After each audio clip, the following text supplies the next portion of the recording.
नमस्कार दोस्तों, स्वागत है एक बार फिर से चैनल में। दोस्तों, आज के समय में इन्वेस्टमेंट के इतने सारे ऑप्शन हैं कि एक इंडिविजुअल इन्वेस्टमेंट करने के जब सोचता है तो पूरी तरह से कंफ्यूज हो जाता है कि कहाँ पे इन्वेस्टमेंट करे। इसी बीच किसी खबर के पीछे पड़कर वो गलत जगह पे इन्वेस्टमेंट कर लेता है, जिसके कारण उसका पैसा डूब जाता है। तो आज के समय में अगर आप इन्वेस्टमेंट से रिटर्न चाहते हैं तो ये ज़्यादा ज़रूरी हो गया है ये जानने से पहले कि आपको कहाँ इन्वेस्ट करना चाहिए, कहाँ इन्वेस्ट नहीं करना चाहिए, ये जानना ज़्यादा ज़रूरी हो गया है। तो क्योंकि आप प्रॉपर R&D नहीं करते, रिसर्च नहीं करते कौन सा ऑप्शन सूटेबल है आपके लिए, क्योंकि ये वेरी करता है इन्वेस्टर टू इन्वेस्टर। आप जैसे कि FD फिक्स्ड डिपॉजिट, अभी ये बहुत ही पुराना एंशिएंट हमारा ऑप्शन है, जहाँ पे हमें हमारे फोर फादर्स, हमारे जो पूर्वज है, हमारे जो सीनियर्स है, वो एडवाइस करते हैं कि यहाँ पैसा सेफ रहेगा, यहाँ इन्वेस्टमेंट करता होगा प्रॉपर आज के समय में। उससे कहीं बेटर ऑप्शन यहाँ पे अवेलेबल है। तो इन्वेस्टमेंट में जो ऑप्शन आप चूज करते हो उसका भी प्लस और माइनस है, आपके लिए सूटेबल है कि नहीं है, उसके लिए आपको जानना होगा उसमें आपको इन्वेस्टमेंट करना चाहिए कि नहीं। उसके लिए आपको पहले उसका नेगेटिव भी देखना होगा, फिर पॉजिटिव देखना होगा। तो वैसे ही फिक्स डिपॉजिट के बारे में आज के सेशन में हम लोग डिस्कस करने वाले हैं कुछ नेगेटिव चीज़, यानी कि मेजर डिसएडवांटेजेस जो फिक्स एसेट में आपको बियर करना पड़ सकता है अगर आप इन्वेस्टमेंट करते हैं। इस अकाउंट में फिक्स अकाउंट खुलवाते हैं और उसमें अपना पैसा डालते हैं। बहुत डिसएडवांटेज क्या क्या है हम लोग step by step, one by one करके डिस्कस करेंगे डिटेल में, ताकि अच्छी तरह से आपको क्लियर हो जाए कि FD में इन्वेस्ट करना कहाँ तक सही है कि नहीं है। लास्ट में ये भी हम लोग देखेंगे कि म्यूचुअल फंड और इक्विटी के अपेक्षा या फिर गोल्ड में इन्वेस्ट करने के अपेक्षा कितना लॉस होता है अगर आप पैसा अपना FD में लगाते हैं। तो चलिए बिना किसी देरी के वीडियो को शुरू करते हैं। लाइक से कर दीजिए, चैनल को सब्सक्राइब करके इस चैनल के साथ जुड़े रहिए, ताकि ऐसे इंफॉर्मेटिव और फायदे वाले वीडियो आपके पास रेगुलर पहुंचते रहे। चलिए, तो आज का हमारा डिस्कशन पॉइंट जो होने वाला है वो होने वाला है किस तरह जो है आपका FD जो है अदर जो ऑप्शन अवेलेबल है मार्केट में इन्वेस्टमेंट के लिए, उससे कम रेट ऑफ इंटरेस्ट आपको प्रोवाइड करता है, कम रिटर्न आपको प्रोवाइड करता है। और इसके बाद हम लोग देखेंगे कि लिक्विडिटी कंस्ट्रेंट क्या है, यानी कितना लिक्विड है ये आपके लिए, कितना फ्रीक्वेंटली आप यहाँ से पैसा निकाल सकते हैं, कितनी आज़ादी आपको दी जाती है एक बार आप अकाउंट खोलते हैं। तो टैक्स किस तरह आपको लगता है इसके इंटरेस्ट के ऊपर, ये टैक्स फ्री नहीं है, इस पर टैक्स लगता है, आपको इनकम टैक्स पे करना पड़ता है। इन्फ्लेशन के नज़रिए से ये कितना रिस्की है वो भी हम लोग डिटेल में देखेंगे, और आपको किस कंडीशन में इसे अवॉइड करना होगा FD को। आप FD किस कंडीशन में नहीं खुलवा सकते, आपको नहीं खुलवाना चाहिए, ये भी देखेंगे। और लास्ट में हम लोग कंक्लूजन में एक क्लियर आइडिया निकालने की कोशिश करेंगे कि FD, इक्विटी, म्यूचुअल फंड और गोल्ड में, इन चारों में कंपेयर करके चार्ट वाइज हम लोग देखेंगे कि किस तरह जो है FD जो है सबसे लोअर आपको रिटर्न देता है। सबसे पहले देखिए हम लोग एक बार देख लेते हैं कि रिटर्न कंपेयर करते हैं अदर जो ऑप्शन मार्केट में अवेलेबल है उससे। अब यहाँ पे इंटरेस्ट रेट के बारे में सबसे पहले कि आपको ये फिक्स इंटरेस्ट रेट यहाँ पे मिलता है, ठीक है। FD पर एक फिक्स होता है, ये time to time, period to period जो है फिक्स होता रहता है, और जिसके हिसाब से आपको इंटरेस्ट मिलता है आपके FD जो अमाउंट आप जमा करते हैं। तो अब ये क्या है कि ऑफेन आपका जो इन्फ्लेशन जो होता है उसको भी बीट नहीं कर पाता है, एडजस्ट नहीं कर पाता है। ये जैसे कि म्यूचुअल फंड हो गया, रियल एस्टेट हो गया, या इक्विटी हो गया, स्टॉक हो गया, इसमें आप इन्वेस्ट करते हैं तो कहीं ज़्यादा इससे आपको रिटर्न देखने को मिलता है। इवन इसमें जो रिटर्न मिलता है वो इन्फ्लेशन को भी बीट नहीं कर सकता है, क्योंकि देखिए इन्फ्लेशन अगर आप एवरेज माने तो 5 से लेकर 6% का यहाँ पे इन्फ्लेशन है अभी, और यहाँ FD में ओवरऑल अगर पकड़ा जाए तो 6 से लेकर 7% के आसपास रिटर्न आपको मिलता है, जो कि सिर्फ अगर आप इसमें पैसा लगाते हैं तो टू बी वेरी ऑनेस्ट आप सिर्फ इन्फ्लेशन को ही बीट कर पाएंगे। यानी कि आज के डेट में अगर आप कहीं पे 100 रुपया लगाते हैं तो अगले साल इन्फ्लेशन इसमें आपको 106 रुपया का, मान लीजिए 6% में मानते हैं तो 106 रुपया हो जाएगा, और इस पे आपको जो रिटर्न मिलेगा वो भी 6 रुपया का ही मिलेगा। यानी कि अगले साल 106 रुपया जो होगा, जो एक्चुअल मार्केट के हिसाब से 100 रुपया का भी वैल्यू वही 106 रुपया ही वहाँ पे उस समय एक साल बाद होगा। तो आप सिर्फ इन्फ्लेशन को ही बीट कर पाएंगे यहाँ पे, आप अपने इन्वेस्टमेंट पे रिटर्न जो है, प्रॉपर रिटर्न जो रियल रिटर्न वो नहीं पाएंगे, क्योंकि रियल रिटर्न देखिएगा तो नेग्लिजिबल इस पे मिलता है, बीट कर पाएंगे। चलिए अगला पॉइंट हम लोग देखें, लिक्विडिटी कितनी है इसमें। आप देखिए लिक्विडिटी कहने का मतलब प्री विड्रॉल पेनल्टी, अगर इसमें क्या है, आप प्री मेच्योर विड्रॉल करते हैं इसमें पेनल्टी क्या होता है, ब्रेक मान लीजिए FD आपने खुलवाया, उसको आप ब्रेक करना चाहते हैं तो मैच्योरिटी से पहले अगर ब्रेक करते हैं आप, तो आपको इंटरेस्ट जो मिलता है 1 से 2% उसमें पेनल्टी के रूप में आपको घट जाएगा, पेनल्टी के रूप में आपको काट लिया जाएगा अगर प्री मेच्योर करते हैं तो। ये भी एक लॉस है, ठीक है। लॉकिंग पीरियड भाई यहाँ पे रहता है, आपको लॉकिंग पीरियड से पहले आप जब तोड़वाएंगे तो आपको वही प्री मेच्योर का जो चार्ज है वो पेनल्टी के रूप में आपको देना पड़ेगा। कि आपका जो फंड है वो इनएक्सेसिबल रहेगा, यानी कि आप उसे क्विकली आप अपने रिक्वायरमेंट के हिसाब से एक्सेस नहीं कर पाएंगे। मान लीजिए कोई आपको इमरजेंसी हो गया, कोई अदर केस हो गया, तो आप उसे एक्सेस नहीं कर पाएंगे। उस केस में आपको सिर्फ रिफंड आपको तुड़वाना पड़ेगा, जहाँ पे आपको pre mature withdrawal penalty face करनी पड़ सकती है, ठीक है। ये तो दूसरा पॉइंट हो गया। आगे देखिए टैक्स का इसमें क्या फंडा है भाई। इंटरेस्ट जो ये अर्न होता है ना, इस पे एफडी पे जो इंटरेस्ट जो मिलता है वो इनकम टैक्स में चार्जेबल होता है, ठीक है। और आपका इनकम टैक्स में उसको दिखाना पड़ता है, टैक्सेबल अमाउंट में वो ऐड होता है जो इंटरेस्ट होता है, तो ये भी ध्यान दीजिएगा।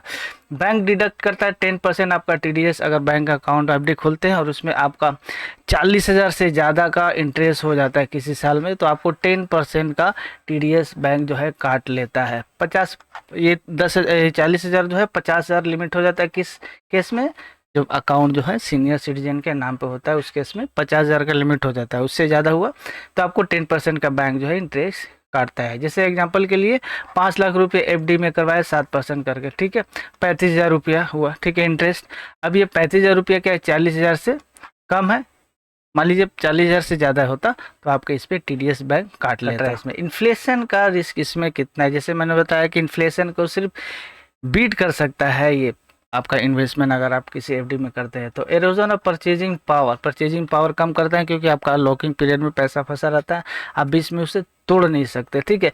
अगर सिर्फ इन्फ्लेशन रेट आपको सेविंग जो अकाउंट में मिलते हैं, इन्फ्लेशन जो 5 से 6% का मिलता है हर साल का जो इन्फ्लेशन रेट है, वही आप उसको बीट कर पाएंगे। यानी कि एग्जांपल लेते हैं 10 लाख का एफडी, अगर 7% के हिसाब से 70,000 रुपया एक साल में आपको इंटरेस्ट मिलता है। इन्फ्लेशन 6%, यानी कि रियल ग्रोथ कितना हो गया 1% का।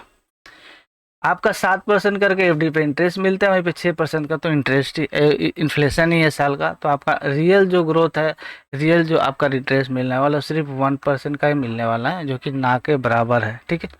वहीं आप अदर जो ऑप्शन अवेलेबल है मार्केट में, म्यूचुअल फंड हो गया या फिर दूसरे गोल्ड वगैरह हो गया, या फिर कोई और ऑप्शन जो है मार्केट में, उसमें अगर आप इन्वेस्ट करते हैं तो आराम से आपका 15 to 20% या उससे ज़्यादा किसी किसी केस में भी आपको रिटर्न देखने को मिल सकता है, ठीक है। तो इसमें अगर उस कॉन्सेप्ट से देखा जाए तो एफडी में पैसा डालना कोई सेंस इन्वेस्टमेंट नहीं बोला जाएगा। देखिए अब फ्लेक्सिबिलिटी इन टर्म में क्या होता है, देखिए फिक्स टेन्योर होता है और रेट भी फिक्स होता है। आप किसको revise interest rate on tenure once आप बुक जो करते हैं उसके बाद आप रिवाइज नहीं कर सकते, ठीक है। Once you open the account उसके बाद आप उसे रिवाइज नहीं कर सकते। इंटरेस्ट जो है फिक्स रहता है, उसी हिसाब से आपका वो जो इन्वेस्टमेंट है उसमें मिला रहता है। लॉकिंग पीरियड रहता है जिस पीरियड में उसमें होता है। अब मिस्ड अपॉर्चुनिटीज़ का क्या मतलब है, locked fund means missing higher returns. मान लीजिए आपने पैसा अपना लॉक कर दिया, इन्वेस्ट कर दिया, लॉकिंग पीरियड में है, अब आपका अच्छा ऑप्शन है, मार्केट लिंक को इंस्ट्रूमेंट है ड्यूरिंग द बुलिश फेज, तो आप उसमें इन्वेस्ट नहीं कर पाएंगे क्योंकि आपका पैसा वहाँ फंसा रहेगा, ठीक है। री इन्वेस्टमेंट रिस्क इसमें कितना है, देखिए रेट फ्लक्चुएशन एट मेच्योरिटी क्या होता है, री इन्वेस्टमेंट में happen at lower rate if market rates falls. Market का रेट अगर इंटरेस्ट का गिर गया तो आपका जो रेट फ्लक्चुएट कर सकता है जब आप मेच्योरिटी के समय पैसा अपना विड्रॉ करेंगे, ठीक है। एग्जांपल के लिए 10 लाख रुपया आपने 7% करके एफडी में लगाया, लेकिन न्यू एफडी रेट जो है घटकर गवर्नमेंट ने उसे 6% करवा दिया मेच्योरिटी के समय, तो उस समय क्या है आपका यहाँ पे सीधे 1% का लॉस हो जाएगा, ठीक है। तो ये भी एक मेच्योरिटी के समय में लॉस हो सकता है, ये री इन्वेस्टमेंट का रिस्क हमेशा बना रहता है। अब यहाँ पे कस्टमाइजेशन का मतलब वन साइज फिट ऑल, यानी कि no option to align FD terms with personal financial goal के हिसाब से आप उसे अलाइन नहीं कर सकते, उसे आप मॉडिफाई नहीं कर सकते। फिक्स रेट होता है, फिक्स टेन्योर होता है, ठीक है। मान लीजिए एजुकेशन पर्पज़ के लिए, रिटायरमेंट के लिए कोई भी ऑप्शन है, आपका एक ही कंडीशन रहेगा, उसी के हिसाब से आपको अपना अकाउंट जो है खोलना पड़ेगा। अब किस किस केस में आपको अवॉइड करना है एफडी को, देखिए हायर इन्फ्लेशन पीरियड जब भी रहे तो आपको अवॉइड करना है, एफडी में इन्वेस्टमेंट नहीं करना है। लॉन्ग टर्म वेल्थ अगर क्रिएट करना चाहते हैं उस केस में आपको एफडी में इन्वेस्ट बिल्कुल ही नहीं करना है। नीड फॉर अगर लिक्विडिटी आप चाहते हैं या टैक्स एफिशिएंसी चाहते हैं, टैक्स में आप जो इंटरेस्ट मिलता है उस पर टैक्स फ्री इंटरेस्ट चाहते हैं, या फिर आप लिक्विडिटी चाहते हैं, यानी कि कभी भी किसी भी इमरजेंसी या किसी अदर रीज़न के लिए आप चाहते हैं कि पैसा आपके हाथ में अवेलेबल हो, उस केस में भी आप इन 3 केस के लिए आप अवॉइड करिए अगर ऐसा कंडीशन आपका है तो। अदर दैन जो दूसरे म्यूचुअल फंड हो गए या फिर गोल्ड हो गया या कोई अदर ऑप्शन है, उसमें आप यहाँ पे इन्वेस्ट करिए, आपको अच्छा खासा रिटर्न में मिलेगा और आपका पैसा जो है लिक्विडिटी भी बनी रहेगी आपको। अब आइए सबसे इम्पोर्टेंट जो फेज है, अब यहाँ पे आपको कॉन्सेप्ट क्लियर करते हैं। यहाँ पे फिक्स डिपॉजिट इक्विटी में या एमएफ म्यूचुअल फंड में या गोल्ड में कितना क्या कंडीशन है कि रिटर्न का जहाँ तक सवाल है, रेट ऑफ इंटरेस्ट 6 से 7% मिलता है एफडी में, ठीक है। वही अगर म्यूचुअल फंड या फिर इक्विटी या स्टॉक में अगर देखें तो 10 से 15% एवरेज मान के चलिए आपको मिलेगा। गोल्ड में आपका 8 से 10% का रिटर्न मिल जाएगा इजीली, ठीक है। तो यहाँ पे देखिए इक्विटी स्टॉक में 10 से 15, 8 से 10, गोल्ड में सबसे कम 6 से 7% आपका एफडी में ही मिलता है। यही कारण है कि ये अगर instead of investing in FD आप वही पैसा अगर इक्विटी में लगाते हैं तो आपको वहाँ पे डबल मिलता है, डबल आपका वहाँ पे इंटरेस्ट मिलता है, डबल आपको वहाँ पे रिटर्न मिलेगा आपके इन्वेस्टमेंट पे। रिस्क क्या है, ये भाई रिस्क है कि एफडी लो बिल्कुल है, क्योंकि गवर्नमेंट रहता है, बैंक ब्लॉक्ड होता है, बैक्ड बाय गवर्नमेंट होता है, तो लो रिस्क रहता है। यहाँ पे रिस्क जहाँ तक सवाल है, मार्केट वॉलेटिलिटी रहती है और रिस्क जो है हाई रहता है किस इक्विटी और स्टॉक और म्यूचुअल फंड में कंपेरेटिवली कम होता है, लेकिन इक्विटी में रिस्क जो है ज़्यादा रहता है। और अगर आप गोल्ड वगैरह में इन्वेस्ट करते हैं उसमें मॉडरेट रहता है, प्राइस जो फ्लक्चुएट करता है उतना ही रिस्क रहता है, अदरवाइज जो मॉडरेट रिस्क इसको आप मान सकते हैं। लिक्विडिटी का क्या सीन है भाई, लिक्विडिटी मतलब इसमें लो रहती है, जैसे कि एफडी फिक्स पीरियड के लिए होता है, पेनल्टी चार्ज आपको देना पड़ता है, प्रीमेच्योर विड्रॉल अगर कराते हैं तो आपको वहाँ पे चार्ज देना पड़ता है। अब इसमें क्या है, हाई प्रीम्यूचुअल जो हाई है, सबसे सुविधा है, आप स्टॉक में अगर पैसा लगाते हैं म्यूचुअल फंड में कभी भी आप अपने दरकार के हिसाब से पैसा विड्रॉ कर सकते, इजीली ट्रेडेबल होता है, आप इजीली पैसा निकाल सकते हैं, इजीली डाल सकते हैं। और अगर कैश है, अगर आपके पास गोल्ड में इन्वेस्टमेंट किया हुआ है, गोल्ड है, तो आप उससे उसका जो लिक्विडिटी का जो लेवल है वो मॉडरेट है। फिजिकल गोल्ड है तो आप थोड़ा सा लेस होता है, आप उसे बेच सकते हैं। ईटीएफ अगर है तो आप क्विकली पैसा उसे आप विड्रॉ कर सकते हैं, पैसा में कन्वर्ट कर सकते हैं, ठीक है। तो लिक्विडिटी सबसे अच्छा आपको स्टॉक और म्यूचुअल फंड में ही मिलता है, लिक्विडिटी बहुत ही कम है फिक्स डिपॉजिट अगर आप करवाते हैं तो। इस नज़रिए से भी एफडी जो है अच्छा नहीं है। टैक्सेशन के मामले में जैसे मैंने बताया 40,000 से ज़्यादा अगर इंटरेस्ट होता है तो आपका ये टैक्सेबल होता है इंटरेस्ट, ठीक है। वहीं पे अगर लॉन्ग टर्म कैपिटल गेन होता है 10 लाख से ज़्यादा, ठीक है, 1 लाख वो प्रॉफिट आफ्टर प्रॉफिट जो होता है 1 साल के बाद, उसमें एलटीजी का जो प्रोविज़न लगता है लॉन्ग टर्म कैपिटल गेन का, इसमें टैक्स लगता है। और आपका गोल्ड में भी 20% विथ इंडेक्सेशन जो होता है आफ्टर 3 ईयर्स का, उसके हिसाब से इसमें भी टैक्स से लगता है, ठीक है। टैक्सेशन के हिसाब से तीनों में अलग अलग क्राइटेरिया है। इन्फ्लेशन प्रोटेक्शन कहाँ है, अब इन्फ्लेशन प्रोटेक्शन में ये सबसे पुअर है, रिटर्न्स में लैग इन्फ्लेशन, इन्फ्लेशन को भी बीट नहीं कर पाएगा। अगर आप एफडी में लगाते हैं तो इन्फ्लेशन को भी कभी कोई बीट नहीं कर पाएगा, या इन्फ्लेशन के लेवल में ही रहेगा, जो इन्फ्लेशन रहेगा उसी के बराबर आपको इंटरेस्ट और आपका रिटर्न मिलेगा यहाँ पे एफडी में। अब यहाँ पे देखिए इन्फ्लेशन प्रोटेक्शन क्या है, बहुत ज़्यादा हाई है, यानी कि आपका इन्फ्लेशन इजीली बीट होता है, क्योंकि रिटर्न यहाँ पे देखिए 10 से 15% आपका मिलता है, 6 से 7% का इन्फ्लेशन है, फिर भी आपका 10% के आसपास रिटर्न आपका इन्वेस्टमेंट पे इजीली मिल जाएगा। गोल्ड में भी अच्छा खासा इन्वेस्टमेंट है, ठीक है, क्योंकि वो भी आपका 10% 12% का इंटरेस्ट मिलता है सालाना, ठीक है। 10 ईयर का है, 1 से 10 साल का इसमें होता है, फ्लेक्सिबल होता है। म्यूचुअल फंड और स्टॉक में इन्वेस्टमेंट करना अपने हिसाब से, अपने 10 ईयर के हिसाब से आप इन्वेस्ट कर सकते हैं, एकदम फ्लेक्सिबल होता है। आपका गोल्ड में भी फ्लेक्सिबल होता है, कोई लॉकिंग पीरियड यहाँ पे भी नहीं होता है। अब सूटेबिलिटी का जहाँ तक सवाल है, ये जो इन्वेस्टर होते हैं एवर्स करने वाले, रिस्क एवर्स करने वाले, जो ज़्यादा रिस्क अपना कवर अप करना चाहते हैं या शॉर्ट टर्म गोल के लिए इन्वेस्ट करना चाहते हैं, उसके लिए एफडी सही रहता है। लॉन्ग टर्म अगर वेल्थ क्रिएशन के लिए इंटेंशन से कोई करता है, ग्रोथ फोकस्ड है, उसके लिए mutual fund, equity, stock market investment सबसे बढ़िया है। पोर्टफोलियो डाइवर्सिफिकेशन के लिए आप कैश आप अपना गोल्ड में भी इन्वेस्ट कर सकते हैं, ठीक है। अब इससे हमें क्या टेकआउट मिलता है भाई, टेक अवे क्या मिलता है, सबसे पहला एफडी जो है safe but low return, FD जो है सेफ है लेकिन रिटर्न जो बहुत कम है। ये किसके लिए जरूरी है, आइडियल फॉर इमरजेंसी फंड, अगर फंड चाहिए या शॉर्ट टर्म इन्वेस्टमेंट जो करना चाहते हैं उनके लिए सही है। अब इक्विटी हाई रिस्क है लेकिन रिवार्ड अच्छा मिलता है यहाँ पे। बेस्ट फॉर लॉन्ग टर्म या वेल्थ जनरेशन का अगर ऑप्शन है, 5 साल से ज़्यादा का इन्वेस्टमेंट का आपका गोल है, तो सबसे बेस्ट है म्यूचुअल फंड और इक्विटी। गोल्ड जो है स्टेबिलिटी प्लस इन्फ्लेशन दोनों आपके लिए सही है, ना ज़्यादा आपका यहाँ पे रिस्क है, आपका रिटर्न भी अच्छा है, स्टेबिलिटी भी बहुत अच्छा है। ETF में यूज़ करें, डिजिटल गोल्ड में भी आप यूज़ कर सकते हैं।